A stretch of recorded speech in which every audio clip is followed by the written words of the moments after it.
We are a regional cancer centre for Northern Ireland, which is a population of about 2 million people. We have a cancer centre which does all the radiotherapy, complicated chemotherapy and clinical trials for the whole region. And we have 4 smaller clinical units where more standard chemotherapy can be delivered. In the prostate cancer clinical practice which I lead, we have very much a clinical trials-based practice. So we try and get as many of our patients involved in clinical trials as possible. Some of them are big national academic trials, some are pharmaceutical sponsored trials, and some are our own trials which we develop in Belfast ourselves. And we like to have a mixture of those type of studies running. I chair a multi-professional team which includes teams of urologists, radiologists, pathologists, oncologists, medical and clinical oncologists who are experts in prostate cancer. We meet weekly and we discuss all the new cases of prostate cancer which have emerged during that week. In the group, in the audience at that meeting, as well as clinical nurse specialists and students and all sorts of people like that, we also have research staff. So research nurses, research radiographers, and they're listening to each case and they hear Mr. Smith has been diagnosed with prostate cancer. One of the nurses will say, hey, he's suitable for one of our trials, and he gets marked off. So when that man comes to clinic, he'll be saying, you're suitable for this trial. Would you like to hear more information about it? So we're already identifying patients who are potential clinical trials candidates.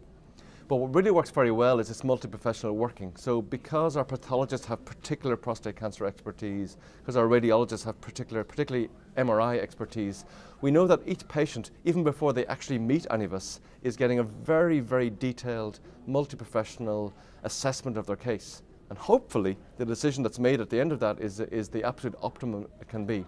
Because they'll have had input from a pathologist says, yes, that really is Gleason 7, and it's in 7 cores or 4 cores, or the radiologist says, yes, that's a T2 that hasn't spread beyond the prostate cancer. This patient is suitable for surgery or brachytherapy. So when we meet that patient, we know way more than we used to know. It used to be, when I started practicing first, it was, dear Dr. Osullivan, can you see this man with prostate cancer? That was it. There you go. That was all the information.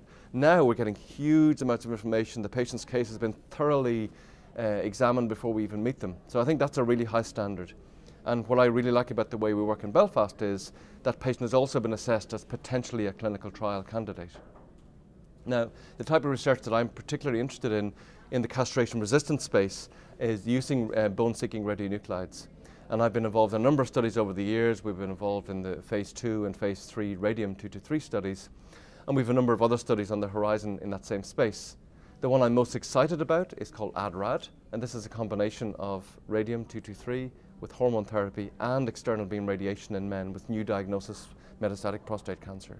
And I think that's bringing the drug much, much earlier in the disease history and potentially could have a lot more long-term benefits. And we're tagging that with a more translational understanding of looking at genomic stratification. So can we identify patients who do particularly well with that combination of therapy?